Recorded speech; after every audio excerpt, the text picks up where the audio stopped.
welcome back to my channel. I'm Megan if you're new here, and if you're returning for another video, thank you guys so much for tuning in. So first and foremost, I just want to apologize because I haven't been able to upload for the last couple weeks. It's been a lot of chaos, but my phone broke, my internet went out. It was just a lot of crazy stuff on my normal upload dates of Monday. So I just wanted to apologize for that, and I missed you guys. I hope you guys are all doing amazing. Hope you guys are ready for another fantastic week and that you really take advantage of Monday. Mondays are amazing. It means a fresh start, a new opportunity for great things, and that you can absolutely make that happen. So definitely take advantage of this week, y'all. So to get right to the point, as you guys can tell, we are talking about narcissism. And I really wanted to talk about this topic because I feel like it's a word that people love to throw around, and they're like, oh, you're a narcissist, or my ex is a narcissist, or my parents are narcissist. And while it's thrown around a lot and people like to diagnose people with it, it is a pretty common thing. A lot of people do have this issue where they suffer with narcissism, or people are dating or in a relationship, whether it's romantic or not, with a narcissist. So we're going to go over 8 signs that if your person hits all 8 of these, the person that made you click on this video to think about, if they hit all 8 of these tips or these things, these signs to be mindful of, then they are indeed a narcissist. And for those of you who may not know, the textbook definition for a narcissist is someone who has an excessive amount of interest or admiration in themselves, meaning that is their main focus in life. They are solely interested or admirable or respectable or whatever the case is to themselves. And a lot of narcissists, because you're probably dealing with that or have dealt with it, have a really good way of making you feel like that's not true and that they do care about you and that they do love you. But the truth of the matter is, a legitimate narcissist, if you're in a relationship with them, again, whether romantic or not, isn't capable of certain things that we're going to go over today, because their interest, their admiration, their respect, their love, everything is so fully centered on themselves that they're incapable of giving that to other people. Let's go ahead and just jump into these tips. That way we can get to the point, you know? So number 1, and this is pretty obvious, your relationship with that person isn't kind. That's pretty obvious, right? Meaning you do not have a healthy, kind relationship with this person or with these people. Whether that means they're abusive, you know, physically or emotionally or spiritually or whatever the case may be, or maybe they're just really manipulative, or they're just speak to you wrong, or they're belittling, or whatever that may look like for you, your relationship isn't kind. Again, because they don't really care if they're kind to you. They don't really care if they're hurting you. They don't really care if you're sitting there crying in front of their face, because they're either going to turn it around and make it all about them, about what you did to hurt them, or they just simply do not give a flying crap if your feelings are hurt, because they don't care about being kind to you. So that's a pretty obvious one. And again, just to be mindful, some of these tips are just bad habits that some people have, but if they hit all 8 of these, they are a narcissist. So if we're going down the check line and you're like, oh my gosh, oh my gosh, oh my gosh, we're going to talk about that at the end, but you know, they have to hit all 8 of these. So number 1 is they're just not kind to you. Number 2, they are extremely immature, and they're triggered by things that most, you know, adult human beings or most normal people would not be triggered by. Whether that's a social media post or liking something or telling your feelings or whatever the case may be. They're really immature because they're incapable of handling somebody else's feelings or expressing how they really feel without becoming immature. They can't do it because they don't understand, because their focus is on themselves, because they're a narcissist. Number 3, and this is one that I dealt with a lot in past relationships, and it's one of my biggest pet peeves, but it's that you cannot share your wins or your good news or the excitement with your partner, with your parent, whoever this person may be that you're thinking about during this video. If you cannot share your good news with them, you come to them excited about a bonus, a career opportunity, starting a business, going to school, or just a freaking pair of shoes you bought that made you excited.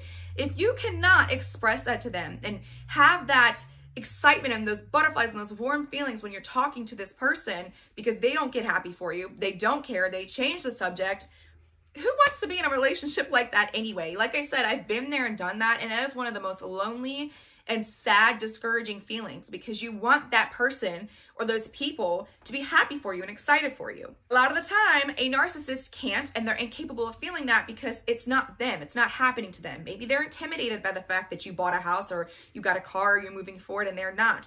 Or maybe they just simply don't care because it's not them. It's not happening to them. So it really doesn't affect them. Number 4, that kind of attaches with this one, is the conversations are only about what they want to talk about or what they find important. So it doesn't matter if you're telling them about how your cousin down in Wisconsin is just got got put in jail. If they don't care, they don't care. So the conversation that you guys have, the dialect that you guys have is about them. Whether it's about a movie or a sock that they found, if they find it more important, they're going to redirect that conversation because it doesn't matter what you're talking about, because again, they're only interested in themselves and what makes them happy, what's beneficial for them, what's interesting to them. Number 5, you are constantly having to prove that you are worthy or you're a good person to them. That doesn't even make sense, right? But you are constantly trying to prove your own worth for that relationship with them. Romantic or non-romantic, you're constantly having to tell them, I'm a good person to you. I love you. I'm good to you. I do these things for you. I'm here for you.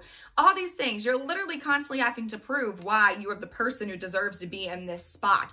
Whether it's a boyfriend, a girlfriend, a husband, a wife, a kid, a cousin, a parent, whatever the case is, you're literally always having to justify why you're a good person and deserving of their time, attention, love, respect, and admiration. That doesn't even make sense. So why are we doing this? Number 6, you personally are dealing with their drama, their issues that they, brought onto themselves. Whether that's they got social media fingers and they're talking all this crap on social media, or they can't keep a job, or they have anger issues and you're the one trying to calm them down when the police are called by the neighbor. Whatever the case is, you're de-escalating the situation. You're dealing with their drama because they're incapable of doing so. Going back to the previous one, that we talked about being super immature, they can create these problems because in the moment, the heat of the thing that's happening, it sounds like a good idea to scream, to yell, to get angry, whatever the case may be, but they're incapable of dealing with those things on their own, or they don't care and they'll leave that responsibility up to you because they take advantage of that. Number 7, and a lot of these tie in together, but you cannot share your emotions. You can't share what they did and how that makes you feel. Hey, I don't like when you cheat on me. I don't like when you call me mean names. I don't like when you don't listen or when you don't get excited about something that means a lot to me. But they don't care. You can't share those things with them. You can't make them feel that because at the end of the day, what has been the underlying message here? They don't give a crap. They don't care how that makes you feel because if it's beneficial for them, it makes them feel good. It's something that's good or positive or just, fun for them. They don't care how that affects you. So you can't share your emotions. And again, previously I dealt with these types of things and it gets really hard because you want to express your feelings. You want to work these things out. But I'm telling you right now that they don't care. And they might pretend that they care because that's what people do. They change for a week and then they go right back to normal once you've worked things out with them. So no, they don't care. And number 8, which is one that if you've dealt with a narcissist, you will know is true, but you personally are addicted to them and you're having a very hard time letting them go. And that's because, again, like I just said, they change, they cry, they throw the whole crazy fits, say all these crazy things they're going to do to themselves or to others, and they make you feel like you're addicted to them. You can't get away because in one weird way, for some reason, they've got you attached.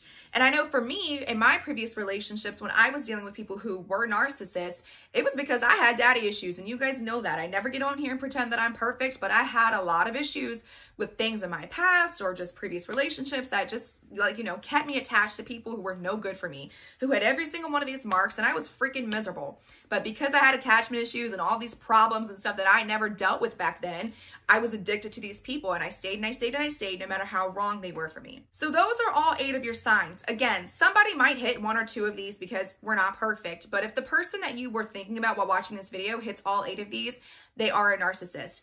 And I'm also here to tell you, unfortunately, here's the hard truth. They are never going to change. They're never going to be capable of loving you like you want them to love you or care about you or respect you or admire you or even have interest, simple interest in you like you want them to. They are not capable if they are a genuine narcissist. And I'm sure there are other actual signs and there are other, things you can kind of look for, but these are some of the major ones that you really, if you're already questioning it and these things happen, they're a narcissist. And I'm telling you now, it's easier to cut your loss now. Whether it's been 2 months, 2 years, whatever the case is, it's easier to get out now. And it's going to be hard because I know you're probably addicted. It's going to be really difficult because unfortunately, they're probably going to tell you that you're a really crappy person and that, you're leaving them and you're not holding them down and all that bullcrap that people do when they want you to stay with them. But I'm telling you now, and I promise you, the truth is that they just don't care about you, or they will never be capable of loving you like you want them to. So cut your losses now. Save yourself the heartache, save yourself the pain and the drama and the emptiness that you're going to feel, and the just upset and all the bad things that you're going to feel when you try to continue this relationship with this person, because you are valuable and you are so worthy of feeling genuine love and not narcissism. You are so worthy of good things and happiness and people who share your wins with you, people who you can talk about your emotions with, people who love you, people who are kind to you.